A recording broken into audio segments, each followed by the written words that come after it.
ಎಲ್ಲರಿಗೂ ನಮಸ್ಕಾರ. ಎಲ್ಲರಿಗೂ ಶ್ರಾವಣ ಮಾಸದ ಪವಿತ್ರ ವರಮಹಾಲಕ್ಷ್ಮಿ ಹಬ್ಬದ ಹಾರ್ದಿಕ ಶುಭಾಶಯಗಳು. ಆ ತಾಯಿ ಶ್ರೇಷ್ಠದಾಯಿನಿ ವರಲಕ್ಷ್ಮಿಯು ನಿಮ್ಮ ಕುಟುಂಬದಲ್ಲಿ ಆಯಸ್ಸು, ಆರೋಗ್ಯ, ಸುಖ, ಶಾಂತಿ ಹಾಗೂ ಸಕಲ ಧನಾಧಾನ್ಯ ಐಶ್ವರ್ಯಗಳನ್ನು ಕರುಣಿಸಲಿ ಎಂದು ಪ್ರಾರ್ಥಿಸುತ್ತೇನೆ. ವರಮಹಾಲಕ್ಷ್ಮಿ ವ್ರತ ಎಂದರೆ ಕೇವಲ ಒಡವೆ, ಬಂಗಾರವಿಟ್ಟು ಮಾಡುವ ಪೂಜೆಯಷ್ಟೇ ಅಲ್ಲ. ಅದು ಭಕ್ತಿ, ಶ್ರದ್ಧೆ, ಅತ್ತೆ ಮಾವಂದಿರ ಸೇವೆ, ಪತಿಭಕ್ತಿ ಮತ್ತು ಸತ್ಕರ್ಮಗಳ ದಿವ್ಯ ಸಮ್ಮಿಲನ. ಈ ವ್ರತವನ್ನು ಶ್ರದ್ಧೆಯಿಂದ ಆಚರಿಸಿದರೆ ಅಥವಾ ಈ ಮಹಾತ್ಮೆಯ ಕಥೆಯನ್ನು ಪೂರ್ಣವಾಗಿ ಶ್ರವಣ ಮಾಡಿದರೆ ನವನಿಧಿಗಳು ಪ್ರಾಪ್ತಿಯಾಗುತ್ತವೆ ಎಂಬ ನಂಬಿಕೆ ಇದೆ. ಈ ದಿವ್ಯ ವ್ರತದ ಕಥಾಭಾಗವು ಸ್ಕಂದ ಪುರಾಣದ ಉತ್ತರಾಖಂಡದಲ್ಲಿ ಬರುತ್ತದೆ. ಒಮ್ಮೆ ಕೈಲಾಸ ಪರ್ವತದ ಸುಂದರ ಮಂದಿರದಲ್ಲಿ ಜಗನ್ಮಾತೆ ಪಾರ್ವತಿಯು ಪರಮೇಶ್ವರನನ್ನು ಕುರಿತು, ಹೇ ಪ್ರಭು, ಮನುಷ್ಯರು ಭೂಲೋಕದಲ್ಲಿ ಅನುಭವಿಸುವ ಕಷ್ಟ ಕಾರ್ಪಣ್ಯಗಳು, ದಾರಿದ್ರ್ಯ, ರೋಗ ರುಜಿನಗಳು ನಿವಾರಣೆಯಾಗಿ ಮಹಿಳೆಯರು ಸೌಭಾಗ್ಯವತಿಯರಾಗಿ ಸುಖ, ಶಾಂತಿ ಮತ್ತು ಐಶ್ವರ್ಯವನ್ನು ಪಡೆಯಲು ನೆರವಾಗುವಂತಹ ಯಾವುದಾದರೂ ಸರಳವಾದ ಅತ್ಯಂತ ಪ್ರಭಾವಶಾಲಿ ವ್ರತವಿದ್ದರೆ ನನಗೆ ತಿಳಿಸಿ ಎಂದು ವಿನಂತಿಸಿಕೊಂಡಳು. ಆಗ ಪರಮೇಶ್ವರ ಮಂದಹಾಸ ಬೀರುತ್ತಾ, ದೇವಿ, ಮಹಿಳೆಯರಿಗೆ ಸಕಲ ಇಷ್ಟಾರ್ಥಗಳನ್ನು ಸಿದ್ಧಿಸುವ ವರಮಹಾಲಕ್ಷ್ಮಿ ವ್ರತ ಎಂಬ ಶ್ರೇಷ್ಠ ವ್ರತವೊಂದಿದೆ.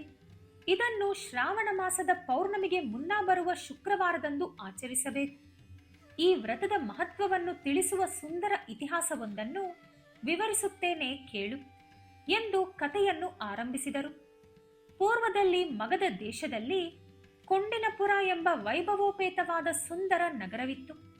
ಆ ನಗರದಲ್ಲಿ ಚಾರುಮತಿ ಎಂಬ ಶ್ರೇಷ್ಠ ಪತಿವ್ರತ ಮಹಿಳೆಯೊಬ್ಬಳು ವಾಸಿಸುತ್ತಿದ್ದಳು. ಚಾರುಮತಿಯು ಪ್ರತಿದಿನ ಮುಂಜಾನೆ ಬ್ರಾಹ್ಮಿ ಮುಹೂರ್ತದಲ್ಲೇ ಎದ್ದು ಸ್ನಾನಾದಿಗಳನ್ನು ಮುಗಿಸಿಕೊಂಡು ತನ್ನ ಇಡೀ ಮನೆಯನ್ನು ಶುಚಿ ಮುಚ್ಚಿ ಮಾಡುತ್ತಿದ್ದಳು. ಆಕೆಯು ತನ್ನ ಅತ್ತೆ ಮತ್ತು ಮಾವಂದಿರನ್ನು ಸ್ವಂತ ಹೆತ್ತ ತಾಯಿ ತಂದೆಯಂತೆ ಪೂಜಿಸುತ್ತಿದ್ದಳು. ಗಂಡನ ಸೇವೆಯನ್ನು ಪರಮ ಧರ್ಮವೆಂದು ಭಾವಿಸಿ ಮನೆಯ ಪ್ರತಿಯೊಬ್ಬ ಸದಸ್ಯರ ಅಗತ್ಯಗಳನ್ನು ನಗುಮುಖದಿಂದಲೇ ಈಡೇರಿಸುತ್ತಿದ್ದಳು. ಆಕೆಯ ಸನ್ಮನಸ್ಸು, ಮಾತುಗಳಲ್ಲಿದ್ದ ವಿನಯ ಮತ್ತು ನಿಸ್ಸಂಗ ಸೇವೆಯನ್ನು ಕಂಡು ಸಾಕ್ಷಾತ್ ಕ್ಷೀರಸಾಗರ ಕನ್ನಿಕೆ ಶ್ರೀ ಮಹಾಲಕ್ಷ್ಮಿಯು ಪ್ರಸನ್ನಳಾದಳು. ಒಂದು ರಾತ್ರಿ ಚಾರುಮತಿಯು ಪ್ರಶಾಂತವಾಗಿ ನಿದ್ರಿಸುತ್ತಿದ್ದಾಗ ಆಕೆಯ ಕನಸಿನಲ್ಲಿ ಮಂದಹಾಸ ಬೀರುತ್ತಾ ದಿವ್ಯ ತೇಜಸ್ಸಿನಿಂದ ಕಮಲಾಸನೆಯಾದ ಮಹಾಲಕ್ಷ್ಮಿಯು ಪ್ರತ್ಯಕ್ಷಳಾದಳು. ದೇವಿಯು, ಚಾರುಮತಿ, ನಿನ್ನ ನಿಷ್ಕಲ್ಮಶ ಪತಿಭಕ್ತಿ, ಗುರು ಹಿರಿಯರ ಸೇವೆ ಮತ್ತು ಧರ್ಮನಿಷ್ಠೆಗೆ ನಾನು ಪ್ರಸನ್ನಳಾಗಿದ್ದೇನೆ. ನಾನು ಸಕಲ ವರಗಳನ್ನು ನೀಡುವ ವರಮಹಾಲಕ್ಷ್ಮಿ. ಮುಂಬರುವ ಶ್ರಾವಣ ಮಾಸದ ಪೌರ್ಣಿಮೆಯ ಮುಂಚಿನ ಶುಕ್ರವಾರದಂದು ನನ್ನನ್ನು ಶಾಸ್ತ್ರೋಕ್ತವಾಗಿ ಆಚರಿಸಿ ಪೂಜಿಸು. ನೀನು ಕೇಳಿದ ವರಗಳನ್ನು ನಾನು ನಿನ್ನ ಕುಟುಂಬಕ್ಕೆ ನೀಡುತ್ತೇನೆ ಎಂದು ಹೇಳಿ ಅದೃಶ್ಯಳಾದಳು. ಚಾರುಮತಿಯು ರೋಮಾಂಚನಗೊಂಡು ತಕ್ಷಣ ಎದ್ದು ದೇವಿಗೆ ಮನಸ್ಸಿನಲ್ಲೇ ಸಾಷ್ಟಾಂಗ ನಮಸ್ಕಾರ ಮಾಡಿದಳು.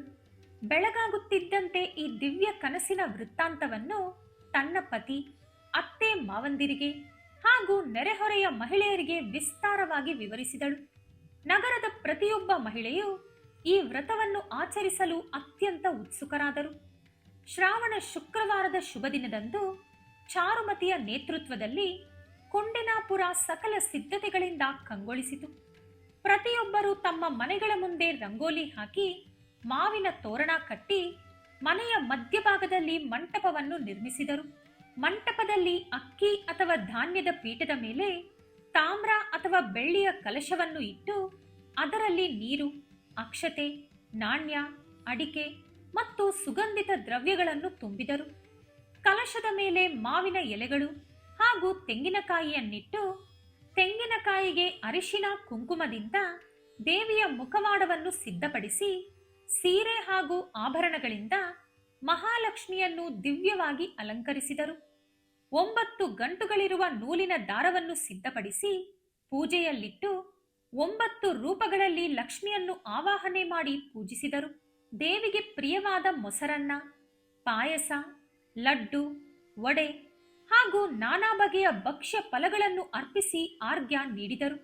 ಪೂಜೆಯು ಪೂರ್ಣಗೊಂಡು ಮಹಿಳೆಯರು ದೇವಿಗೆ ಪ್ರದಕ್ಷಿಣೆ ಹಾಕಿ ನಮಸ್ಕರಿಸುತ್ತಿದ್ದಂತೆ ಮಹಾ ಪವಾಡವೊಂದು ನಡೆಯಿತು.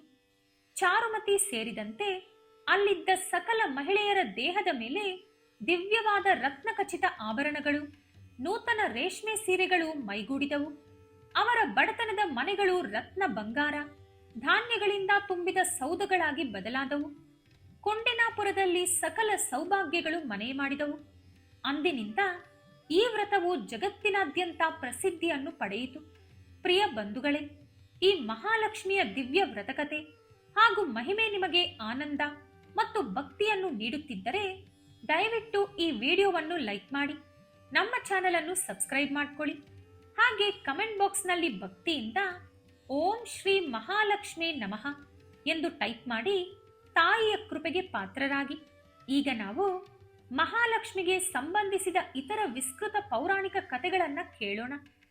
ಒಮ್ಮೆ ದೂರ್ವಾಸ ಮುನಿಗಳು ದೇವ ಸಾಮ್ರಾಟ ಇಂದ್ರನಿಗೆ ದಿವ್ಯವಾದ ಪುಷ್ಪಮಾಲೆಯನ್ನು ಉಡುಗೊರೆಯಾಗಿ ನೀಡಿದರು. ಇಂದ್ರನು ಐರಾವತ ಆನೆಯ ಮೇಲೆ ಕುಳಿತಿದ್ದಾಗ ಆ ಮಾಲೆಯನ್ನು ಆನೆಯ ಮಸ್ತಕದ ಮೇಲಿಟ್ಟನು. ಆನೆಯು ಆ ಮಾಲೆಯನ್ನು ಕೆಳಗೆ ಬಿಸಾಕಿ ಕಾಲಿನಿಂದ ತುಳಿಯಿತು.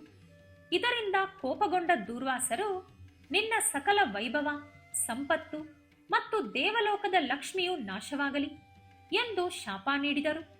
ಶಾಪದ ಪ್ರಭಾವದಿಂದ 3 ಲೋಕಗಳು ದಾರಿದ್ರ್ಯಕ್ಕೆ ಈಡಾದವು.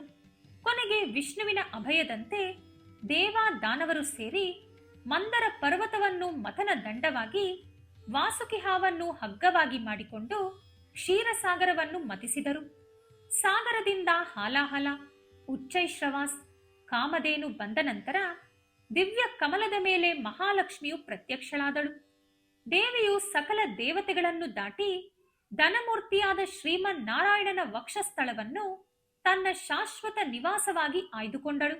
ಇದರಿಂದಾಗಿ ಪ್ರಪಂಚದಲ್ಲಿ ಮತ್ತೆ ಸಮೃದ್ಧಿ ನೆಲೆಸಿತು. 2ನೇ ಕತೆ, ಆದಿಶಂಕರಾಚಾರ್ಯರ ಕನಕದಾರ ಸ್ತೋತ್ರ. ಜಗದ್ಗುರು ಆದಿಶಂಕರಾಚಾರ್ಯರು ಬಾಲ್ಯದಲ್ಲಿ ಸನ್ಯಾಸಿಯಾಗಿ ಭಿಕ್ಷಾಟನೆಗೆ ಹೋದಾಗ ಅತ್ಯಂತ ಬಡ ಮಹಿಳೆಯೊಬ್ಬಳ ಮನೆಗೆ ತಲುಪಿದರು. ಆಕೆಯ ಬಳಿ ಕೊಡುವುದಕ್ಕೆ ಧಾನ್ಯವಿರಲಿಲ್ಲ. ತನ್ನ ದಾರಿದ್ರ್ಯಕ್ಕೆ ಕಣ್ಣೀರಿಡುತ್ತಾ ಮನೆಯಲ್ಲಿದ್ದ ಏಕೈಕ ಒಣಗಿದ ನೆಲ್ಲಿಕಾಯಿಯನ್ನು ಅತ್ಯಂತ ಭಕ್ತಿಯಿಂದ ಶಂಕರಾಚಾರ್ಯರ ಭಿಕ್ಷಾಪಾತ್ರೆಗೆ ಹಾಕಿದಳು.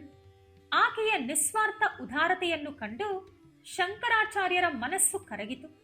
ತಕ್ಷಣವೇ ಅವರು ಮಹಾಲಕ್ಷ್ಮಿಯನ್ನು ಕುರಿತು ಕನಕದಾರ ಸ್ತೋತ್ರವನ್ನು ರಚಿಸಿ ಗಾನ ಮಾಡಿದರು. ಶಂಕರಾಚಾರ್ಯರ ಸುಂದರ ಸ್ತುತಿಗೆ ಒಲಿದ ಶ್ರೀ ಮಹಾಲಕ್ಷ್ಮಿಯು ಪ್ರತ್ಯಕ್ಷಳಾಗಿ ಆ ಬಡ ಮಹಿಳೆಯ ಮನೆಯ ಮೇಲ್ಛಾವಣಿಯಿಂದ ಚಿನ್ನದ ನೆಲ್ಲಿಕಾಯಿಗಳ ಮಳೆಯನ್ನೇ ಸುರಿಸಿದಳು. 3ನೇ ಕತೆ, ಧೈರ್ಯಲಕ್ಷ್ಮಿ ಮತ್ತು ವಿಕ್ರಮಾರ್ಕ ರಾಜನ ಕತೆ. ಉಜ್ಜಯಿನಿಯ ರಾಜ ವಿಕ್ರಮಾರ್ಕನ ಧರ್ಮ ಮತ್ತು ಧೈರ್ಯವನ್ನು ಪರೀಕ್ಷಿಸಲು ರಾಜ್ಯದ ಲಕ್ಷ್ಮಿಯು ದರಿದ್ರಲಕ್ಷ್ಮಿ ಮತ್ತು ಭಾಗ್ಯಲಕ್ಷ್ಮಿ ಎಂಬ 2 ರೂಪಗಳಲ್ಲಿ ಸನ್ಯಾಸಿಯ ವೇಷದಲ್ಲಿ ಬಂದಳು. ವಿಕ್ರಮಾರ್ಕ ರಾಜನು ದರಿದ್ರಲಕ್ಷ್ಮಿಯ ರೂಪದಲ್ಲಿದ್ದ ದೇವಿಗೆ ಹಿಂಭಾಗದಿಂದ ನಮಸ್ಕರಿಸಿ ಬೀಳ್ಕೊಟ್ಟರೆ, ಭಾಗ್ಯಲಕ್ಷ್ಮಿಯನ್ನು ಅತ್ಯಂತ ಗೌರವದಿಂದ ಸನ್ಮಾನಿಸಿ ಸಿಂಹಾಸನದ ಮೇಲೆ ಪ್ರತಿಷ್ಠಾಪಿಸಿದನು. ರಾಜನ ಈ ವಿವೇಕ ಹಾಗೂ ನ್ಯಾಯಪರತೆಗೆ ಮೆಚ್ಚಿದ ಭಾಗ್ಯಲಕ್ಷ್ಮಿಯು ಉಜ್ಜಯಿನಿಯಲ್ಲಿ ಎಂದಿಗೂ ಸ್ಥಿರವಾಗಿ ನೆಲೆಸಿದಳು. ವರಮಹಾಲಕ್ಷ್ಮಿ ವ್ರತವು ಕೇವಲ ಭೌತಿಕ ಸಿರಿತನವನ್ನು ಮಾತ್ರವಲ್ಲ, ಮನಸ್ಸಿನ ಶಾಂತಿ, ಪ್ರೀತಿ ಮತ್ತು ಕೌಟುಂಬಿಕ ಒಗ್ಗಟ್ಟನ್ನು ಕಾಯ್ದುಕೊಳ್ಳುವ ಶ್ರೇಷ್ಠ ಮಾರ್ಗವಾಗಿದೆ. ಸತ್ಯ, ಧರ್ಮ, ಶುಚಿತ್ವ ಮತ್ತು ಹಿರಿಯರ ಗೌರವ ಎಲ್ಲಿರುತ್ತದೆಯೋ ಅಲ್ಲಿ ಮಹಾಲಕ್ಷ್ಮಿಯು ಸ್ವಯಂ ನೆಲೆಸುತ್ತಾಳೆ. ಈ ವರಮಹಾಲಕ್ಷ್ಮಿ ಪೂಜೆಯ ಶುಭ ಸಂದರ್ಭದಲ್ಲಿ ನಿಮ್ಮ ಮನಸ್ಸಿನ ಎಲ್ಲಾ ಸದ್ಭಾವನೆಗಳು ಈಡೇರಲಿ. ನಿಮ್ಮ ಮನೆ ಧನ ಧಾನ್ಯಗಳಿಂದ ತುಂಬಿ ತುಳುಕಲಿ. ಮತ್ತೊಮ್ಮೆ ನಿಮ್ಮೆಲ್ಲರಿಗೂ ವರಮಹಾಲಕ್ಷ್ಮಿ ಹಬ್ಬದ ಅನಂತ ಶುಭಾಶಯಗಳು. ಈ ವಿಡಿಯೋ ಇಷ್ಟವಾಗಿದ್ದರೆ ಲೈಕ್ ಮಾಡಿ, ಶೇರ್ ಮಾಡಿ. ನಮ್ಮ ಚಾನೆಲ್ ಅನ್ನು ಸಬ್ಸ್ಕ್ರೈಬ್ ಮಾಡಿಕೊಂಡು ಬೆಲ್ ಐಕಾನ್ ಕ್ಲಿಕ್ ಮಾಡಿ. ಓಂ ಶ್ರೀ ಮಹಾಲಕ್ಷ್ಮಿ ನಮಃ. ಧನ್ಯವಾದಗಳು.